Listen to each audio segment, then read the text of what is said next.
اللہ لطیف بعبادہ یرزق من یشاء، اللہ اپنے بندوں کے ساتھ لطیف ہے. یرزق من یشاء، وہ عطا کرتا ہے اسے جسے چاہتا ہے. اللہ کی ایک صفت لطیف ہے. اللہ لطیف ہے، لطف و کرم والا ہے، اور اپنے تمام بندوں کے ساتھ. اللہ لطیف بعبادہ، عباد تمام بندوں کے ساتھ. لطیف کا معنی جو ہے یہ انسان نہیں سمجھ سکتا، لیکن اس وقت اس کو سمجھ میں آئے گا لطیف کا معنی جب انسان کے رزق کے دروازے چاروں طرف سے بند ہو، پھر بھی اس کے پاس رزق پہنچ جائے. اس کو کہا جاتا ہے لطیف. جو پہنچانے والا وہ لطیف ہے. ہر طرف سے رزق کے دروازے بند ہیں اور پھر بھی رزق پہنچ جائے تو جو رزق پہنچا رہا ہے وہی لطیف ہے. اللہ لطیف بعبادہ. ہوا کہ نہیں کبھی زندگی میں ایسا کہ رزق کے سارے دروازے بند کے پھر بھی رزق پہنچ گیا؟ ہوا کہ نہیں ہوا کس کی زندگی؟ اب غور کریں. آگے اللہ تعالیٰ نے اپنے صفت لطیف کے بعد کہ میں لطیف ہوں بندوں کے ساتھ، اس کے معنی فوراً بعد ذکر کیا، یرزق من یشاء، وہ جسے چاہتا ہے عطا کرتا ہے، رزق دیتا ہے. ماں کی پیٹ سے لے کر موت کی آغوش تک، ماں کی پیٹ سے لے کر موت کی آغوش تک انسان دیکھ رہا ہے اللہ کا لطف و کرم. جب انسان ماں کے پیٹ میں تھا کون رزق دے رہا تھا؟ پھر وہاں سے رزق کا سلسلہ شروع ہوا اور جب تک انسان موت کی آغوش میں نہیں چلا جاتا ہے جب تک اسے رزق ملتا رہتا ہے. یہ ہے اللہ لطیف بعبادہ یرزق من یشاء. ماں کے پیٹ کے اندر بھی تو چاروں طرف سے کہاں سے رزق مل رہا ہے اسے؟ کون رزق دے رہا ہے اسے؟ وہی اللہ دے رہا ہے. اللہ لطیف بعبادہ یرزق من یشاء. دوسری بات اللہ تعالیٰ نے اسی سورت کے آیت نمبر 32 میں فرمایا وَمِنْ آیَاتِهِ الْجَوَارِ فِي الْبَحْرِ كَالْأَعْلَامِ، کہ اللہ کی نشانیوں میں سے ایک نشانی کیا ہے؟ الجوار. جوار کہتے ہیں کشتیوں کو. فی البحر، سمندر میں، کالاعلام، پہاڑوں کی طرح، بڑے بڑے بھاری بھرکم پہاڑوں کی طرح. یہ کائنات اللہ کی نشانیوں سے بھری ہوئی ہے. ان نشانیوں میں ایک نشانی کیا ہے؟ اللہ تعالیٰ نے بتایا کہ یہ کشتیاں ہیں جس کو الجوار کہا گیا، اور یہ کشتیاں سمندر میں چلتی رہتی ہیں. اور کشتیاں کیسی ہوتی؟ کل اعلام. اعلام کہتے ہیں بھاری بھرکم بڑے بڑے پہاڑ. ایسی کشتیاں ہوتی چلتی رہتی سمندر میں. یہ اللہ کی نشانی ہے. یہ کیا ہے؟ اللہ کی نشانی ہے. ومن آیاتہ، اللہ کی نشانی ہے. کونی نشانی جسے کہتے ہیں. کیا نشانی ہے اس میں اللہ تعالیٰ؟ کہاں اس میں اللہ دکھائی دیتا ہے؟ آپ غور کریں سمندر پر. سب سے پہلے دنیا کے تمام سمندروں کی ایک ہی خاصیت ہے. کیا ہے وہ خاصیت؟ لوہے کا کوئی ٹکڑا ڈالو اس کے اندر، تیرے گا کہ ڈوب جائے گا؟ تیرے گا کہ ڈوب جائے گا؟ ڈوب جائے گا. سارے سمندر کی ایک خاصیت. کوئی بھی سمندر میں آپ لوہے کا ٹکڑا ڈالے ڈوب جائے گا کہ تیرنے لگے گا؟ نہیں، ڈوب جائے گا. یہ سارے سمندر کی ایک ہی خاصیت ہے. کوئی ایسا سمندر نہیں جس میں لوہے کا ٹکڑا نہیں ڈوبے گا. لیکن یہی سمندر ہے اس پر کشتیوں کے بھاری بھرکم جسم تیرتے رہتے ہیں، چلتے رہتے ہیں. اور سمندر کی تمام سمندروں کی ایک ہی خصوصیت ہے، یہ بتاتی ہے کہ اللہ رب العالمین ایک ہے. اگر بنانے والے کئی ایک ہوتے تو یہ خاصیت سب سمندر کی ایک نہیں ہوتی. اس لیے اللہ تعالیٰ نے کہا وَمِنْ آیَاتِهِ الْجَوَارِ فِي الْبَحْرِ كَالْأَعْلَامِ، کہ سمندروں میں بھاری بھرکم پہاڑوں کی طرح یہ کشتیاں جو چلتی ہے یہ اللہ کی نشانی ہے. سمندر دیکھو، سمندر میں میں تیرنے والے چلنے والے جہازوں کو دیکھو، انہیں کون چلاتا ہے؟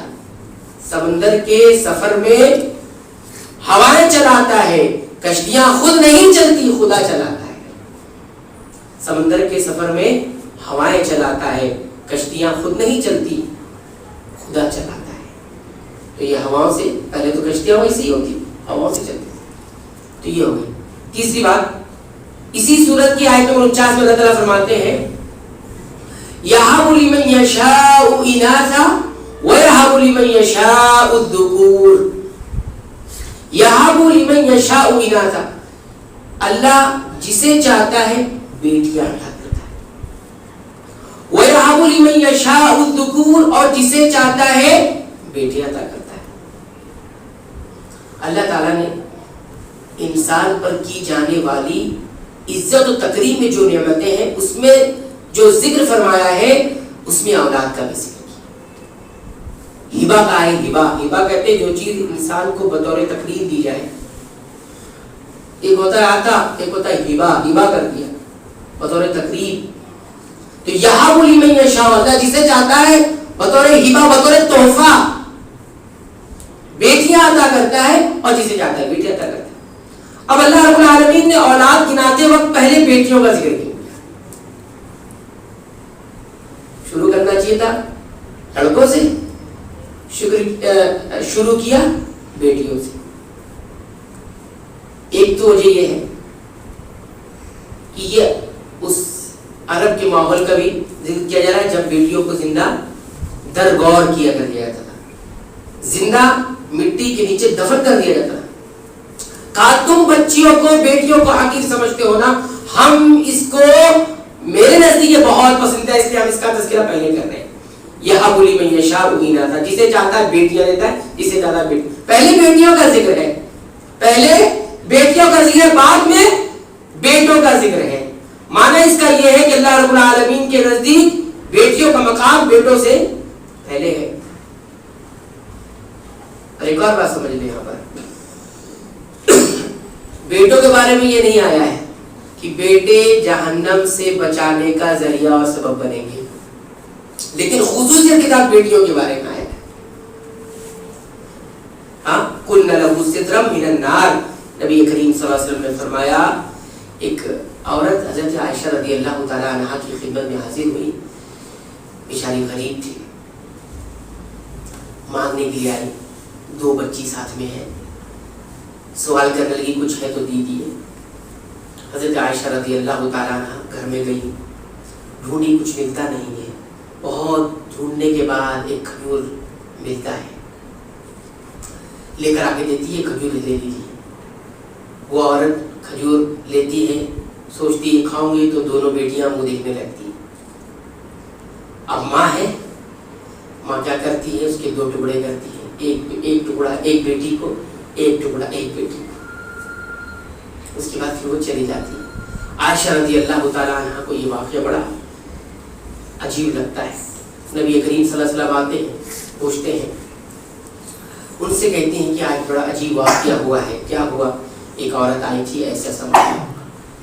تو اللہ کے نبی صلی اللہ علیہ وسلم نے فرمایا، اے عائشہ، جس انسان کو 2 بیٹیوں 3 بیٹیوں کے ذریعے آزما لیا گیا اور اس نے ان کی بڑی اچھی تربیت کی، ان کو اچھی طرح پالا پوسا، اچھی تربیت کی، دین بتایا اور اچھی جگہ ان کی شادی کر دی، ان کا نکاح کر دیا، کُنَّ لَهُ سِتْرًا مِنَ النَّارِ، یہ بچیاں جو ہے اس انسان کے حق میں آڑ، ستر کہتے ہیں، آڑ بن جائے گی، رکاوٹ بنے گی، کسی من النار، آگ سے۔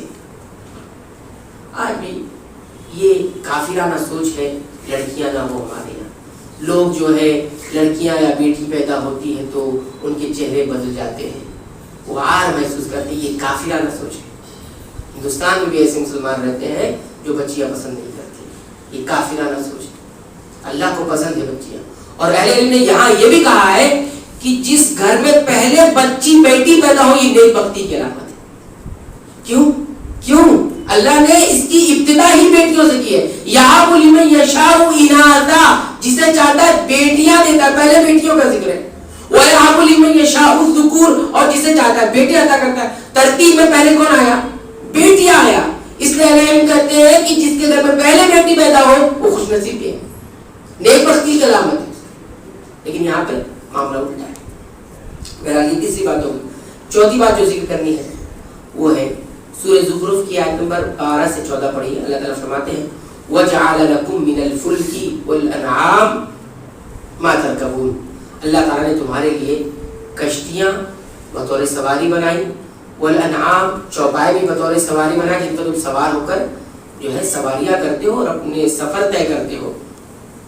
وَجَعَلَ لَكُم مِّنَ الْفُلْكِ وَالْأَنْعَامِ لِتَرْكَبُوا مَا تَسْتَوُونَ وَجَعَلَ لَكُم مِّنَ الْفُلْكِ وَالْأَنْعَامِ مَا تَرْكَبُونَ لِتَسْتَوُوا عَلَى ظُهُورِهِ تاکہ تم اس پہ ٹھیک ٹھاک طریقے سے بیٹھو اور اس کے بعد اچھی طرح بیٹھ جاؤ تو تم تذکروا نعمت ربکم اپنے رب کی نعمتوں کو یاد کیا. سواری میں بیٹھو تو اپنے رب کی نعمتوں کو یاد کرو کہ اللہ نے کتنی نعمتیں دی ہیں اور اچھی طرح جب بیٹھ جاؤ تو پھر کیا کہو وَتَقُولُوا سُبْحَانَ الَّذِي سَخَّرَ لَنَا هَٰذَا وَمَا كُنَّا لَهُ مُقْرِنِينَ وَإِنَّا إِلَىٰ رَبِّنَا لَمُنقَلِبُونَ. ترجمہ یہ ہے سبحان الذی پاک ہے وہ سخر لنا ھذا جس نے اس سواری کو یا اس کو ہمارے لیے تابع فرمان بنا دیا. تابع فرمان کسے ہوتے ہیں؟ ہم جیسا چاہتے ہیں ویسا اس کو چلانے لگتے ہیں. سخر لنا ھذا وما كنا له مقرنین ہمیں اجازت نہیں تھی کہ ہم اس پر بیٹھ پاتے اس پر سوار ہو پاتے. وما كنا له وإنا إلى ربنا لمنقلبون اور ہم اللہ کی طرف لوٹ کے جانے والے ہیں یا لوٹ رہے ہیں. اس آیت کریمہ میں دو سفر کا تذکرہ ہے. کتنے سفر کا؟ دو سفر. ایک سفر ہے حصی سفر، دنیاوی سفر، یہی سفر جو ہم سواری کرتے ہیں اکثر بیشتر کوئی بھی سواری ہے نا، یہی سفر ہے نا، چلتے رہتے ہیں سواریاں لیتے رہتے ہیں. دوسرا ایک سفر ہے جس کو مانوی سفر کہا جاتا ہے اور جس کو آخرت کا سفر کہا جاتا ہے، اس کا بھی تذکرہ ہے اس میں. دو سفر کو اللہ رب العالمین نے ایک ہی آیت میں جمع کر دیا. ایک سفر تم دنیا کا کرتے ہو جو محدود سفر ہوتا ہے، جو لمیٹڈ سفر ہوتا ہے، ایک جگہ سے دوسری جگہ ہوتا ہے. یہ سفر تو کبھی کبھی ہوتا ہے، اس کے لیے کچھ خاص اوقات ہوتے ہیں، ضرورت پڑتی ہے تو انسان جاتا ہے. ہاں یہ سفر ہوتا ہے، اس کے لیے بھی آپ تیاریاں کرتے ہو، سامان لیتے ہو، نکلتے ہو. ایک سفر ایسا ہے جو مانوی سفر ہے اور وہ ہمیشہ کے جاری ہے، وہ ہے وَإِنَّا إِلَىٰ رَبِّنَا لَمُنقَلِبُونَ اور ہم اپنے رب کی طرف لوٹ کر جا رہے ہیں. یہ ہے آخرت کا سفر. بتایا جا رہا ہے جب بھی سفر کرو دنیا کا، اس سفر سے پہلے اس سفر کو یاد کرو جو ہمیشہ جاری ہے. اس کے لیے کون سا توشہ تمہارے پاس ہے، اس کے لیے تمہارے پاس کیا ہے، کون سا سامان ہے. اس سفر کی تو بڑی تیاریاں ہو رہی ہے، بڑے سامان تیار کیے جا رہے ہیں، لیکن کیا اس سفر کے لیے توشہ ہے لے جانے کے لیے؟ حضرت ابو ہریرہ رضی اللہ تعالیٰ عنہ کے انتقال کا وقت قریب آ گیا. جب لوگ عیادت کے لیے آئے تو زار و قطار رونے لگے. وہ لوگوں نے پوچھا دنیا سے جا رہے ہو تو اس لیے رونا آتا ہے؟ دنیا سے جا رہے ہو اس لیے رونا آ رہا ہے؟ دنیا سے جدا ہونے کا وقت آ گیا اس لیے روتے ہو؟ کہا اس بات پہ نہیں رو رہا ہوں کہ دنیا سے جدا ہو رہا ہوں، اس لیے رو رہا ہوں کہ میں ایک ایسے ٹیلے پر کھڑا ہوں، ایک ایسے ٹیلے پر میں کھڑا ہوں جہاں سے دو راستہ جاتا ہے، ایک راستہ جنت کی طرف اور ایک راستہ جہنم کی طرف. مجھے نہیں پتا کہ میں جنت کے راستے پر جاؤں گا کہ جہنم کے راستے پر جاؤں گا. یہ سفر طے کرنا تھا، طے ہو چکا. اب یہ مجھے سمجھ میں نہیں آتا کہ زیادہ راہ میرے پاس بہت توڑا ہے، سفر کی تیاری کے لیے سامان بہت توڑا ہے، جب سفر بہت لمبا ہے، ابھی تو اصل سفر شروع ہونے والا ہے. یہ ساروں خطار ہونے لگے تو اللہ تعالیٰ نے یہ فرمایا کہ دونوں سفر کو ہمیشہ اس سفر سے پہلے اس سفر کو یاد رکھتے رہو، کیونکہ یہ سفر تو ہمیشہ جاری ہے. جب تک سانس چل رہی ہے یہ سفر جاری ہے. یہ دنیاوی سفر تو تھوڑے وقت کے رہے ہیں، لمیٹڈ ہے. اس کے بعد پانچویں بات جو ذکر کرنی ہے وہ سورہ زخرف کی آیت نمبر 67 ہے. اللہ تعالیٰ فرماتے ہیں الْأَخِلَّاءُ يَوْمَئِذٍ بَعْضُهُمْ لِبَعْضٍ عَدُوٌّ إِلَّا الْمُتَّقِينَ. جتنے بھی آج یہاں دوست ہیں ایک دوسرے کی گہرے جگری دوست، اس دن سب کے سب ایک دوسرے کے دشمن ہو جائیں گے. الْأَخِلَّاءُ يَوْمَئِذٍ بَعْضُهُمْ لِبَعْضٍ عَدُوٌّ. اس دن جو ہے سب ایک دوسرے کے دشمن ہو جائیں گے. ہاں دوستی کس کی باقی رہے گی؟ اِلَّا الْمُتَّقِينَ، سوائے تقوی والوں کے. جو دوستی دنیا میں تقوی کے لیے ہوگی وہ دوستی وہاں بھی برقرار رہے گی. اور یہاں پر کیا کہا گیا؟ دوست نے کہا الاخلاء، خلیل کہتے ہیں. دیکھیے دوستی کے بہت سارے درجات ہیں، دوستی کے بہت سارے درجے ہیں، کلاس ہے. اسی کلاس میں سب سے اعلیٰ کلاس، سب سے بڑی کلاس کون سی ہے؟ خلہ، جس سے خلیل بنا ہے، اسی سے الاخلاء بنا ہے. الخلیل اس دوست کو کہا جاتا ہے جو بہت جگری دوست ہو، ایسا دوست جو بالکل دوستی میں مخلص ہو، ایسا دوست جو اپنے دوست کا بہت خیر خواہ، ویل وشر جسے کہتے ہیں، بہت خیر خواہ ہو، ایسے دوست کو کہتے ہیں. ایسے دوست بھی اس دن جو ہے دشمن بن جائیں گے. اتنی پکی گہری دوستی کہ انسان ایک دوسرے کا خیر خواہ تھا، ایک دوسرے کا مخلص تھا، جان دینے کے لیے حاضر تھا. ارے مجھے رات 2 بجے فون کرنا، میں 2 بجے حاضر رہوں گا. یہ دوستی بھی وہاں جا کر عدوۃ، دشمنی سے بدل جائے گی. لیکن دوستی کون سی برقرار رہے گی؟ الا المتقین، تقوی والی دوستی برقرار رہے گی. تقوی والی دوستی.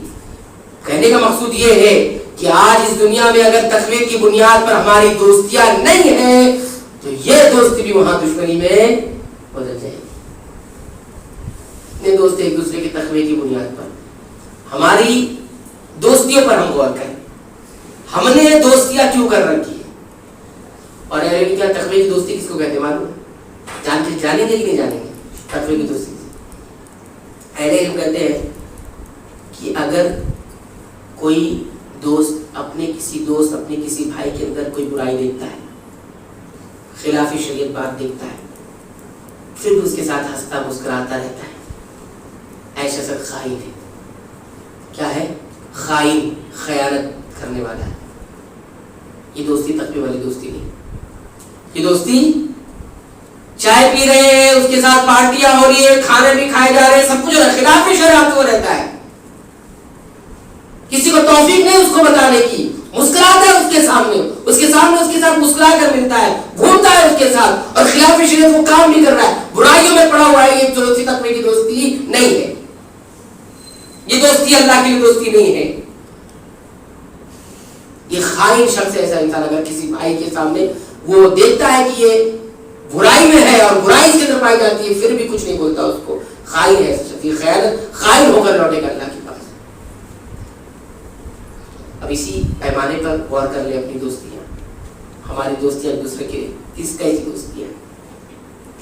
اس کے بعد جو ہے آخری بات جو کہنی ہے، چھٹی بات، وہ یہ ہے کہ اللہ تعالیٰ نے سورہ دخان آیت نمبر 2 سے 5 میں فرمایا حامیم والکتاب المبین انا انزلناہ فی لیلۃ مبارکۃ انا کنا منذرین فیہا یفرق کل امر حکیم امرا من عندنا انا کنا مرسلین.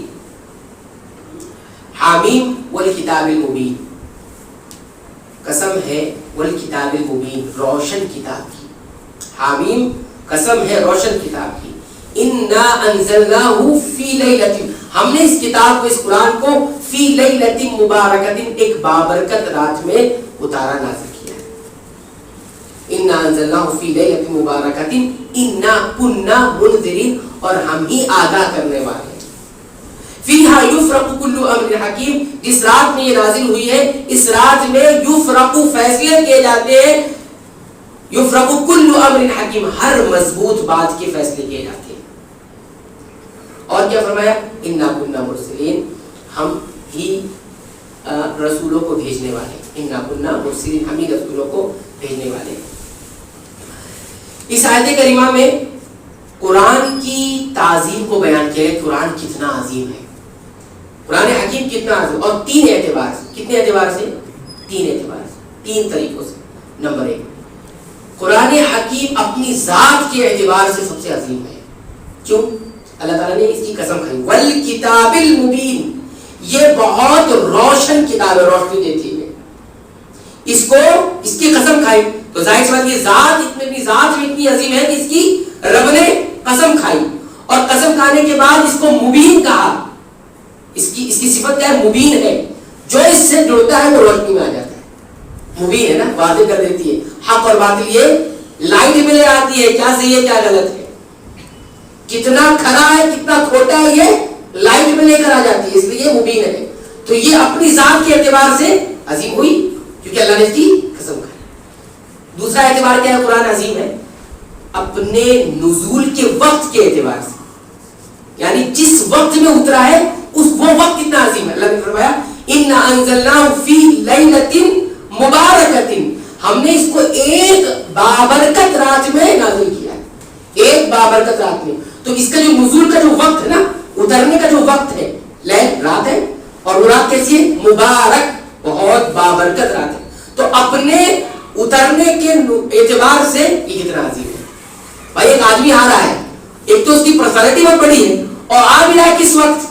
تو جس وقت آتا ہے اس وقت اعتبار سے کہتے اس وقت آ رہا ہے, ہم اس وقت ایک وقت چوز کرتے کون سا وقت سب سے اچھا ہو. اللہ تعالیٰ نے اس کے وقت کیا ہوتا ہے؟ مبارک ہے یہ رات. یہ وہی رات ہے جس میں آج ہم کیا کر رہے ہیں. تاک راتوں میں ایک رات ہے لیلۃ القدر, شب قدر جس کو کہتے ہیں, یہ بابرکت رات ہے. کیا بابرکت اس میں ہے؟ اس میں بابرکت کیا ہے؟ یہ بابرکت کیوں بنی ہے؟ اہل کہتے ہیں اس لیے بابرکت کی کہ اس میں قرآن نازل ہوا ہے. قرآن خود بابرکت ہے اور جس میں نازل ہوا وہ بابرکت ہے. ٹھیک ہے, ایک تو قرآن نازل ہوا اس لیے بابرکت ہے. دوسری بابرکت یہ ہے کہ اس میں فرشتے اترتے ہیں, کثرت کے ساتھ فرشتے ہوتے ہیں. فرشتے خود بابرکت مخلوق ہے. اور فرشتوں میں بھی کون؟ روح الامین بھی اترتے ہیں, جبریل بھی اترتے ہیں. اور پھر کیا ہے اس رات میں؟ اس رات میں جو ہے یہ پوری سلامتی والی ہوتی ہے, پوری سلامتی والی ہوتی ہے. اور کیا فرمایا؟ تنزل الملائکۃ والروح فیہا, اور انا انزلناہ فی لیلۃ القدر وما ادراک ما لیلۃ القدر لیلۃ القدر خیر من الف شہر. 1000 مہینے سے بہتر یہ ایک رات ہے. 1000 مہینے کا کیلکولیشن کتنا ہوتا ہے؟ کتنا؟ 83 سال 4 مہینے. 83 سال 4 مہینے یہ ایک رات اس کے برابر. یعنی اس میں جو بھی نیکی جو بھی عمل کی جائے گی وہ اتنے سالوں کے برابر ہوگی. انا انزلناہ فی لیلۃ القدر وما ادراک ما لیلۃ القدر لیلۃ القدر خیر من الف شہر تنزل الملائکہ والروح فیہا باذن ربہم من کل امر. اب اس میں ہر مضبوط بات کے فیصلے ہوتے ہیں. مضبوط بات سے مراد کیا ہے؟ فیصلے ہوتے ہیں. فیصلے اس اعتبار سے ہوتے ہیں لوح محفوظ میں اللہ رب العالمین نے سارے فیصلوں کو, ساری چیزوں کو لکھا ہے. لیکن سال بھر کی, یعنی اگلے سال جب یہ رات آنے والی ہے, اس کے درمیان پورے سال کے جو فیصلے ہیں کس کو سپرد کیے جاتے ہیں؟ فرشتوں کو دیے جاتے ہیں, اپنے اپنے کام پسند.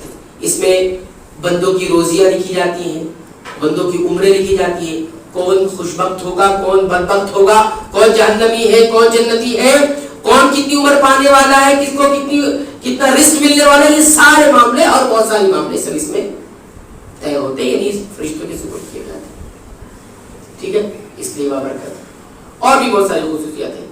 تو یہ دوسرا وجہ ہم نے کیا کہا, یہ نزول کے اعتبار سے وقت نزول, یعنی قرآن جس وقت نازل ہوتا ہے وہ خود کتنا مبارک وقت ہے, تو نزول کے اعتبار سے قرآن کتنا عظیم ہوگا. اور تیسری چیز کیا ہے؟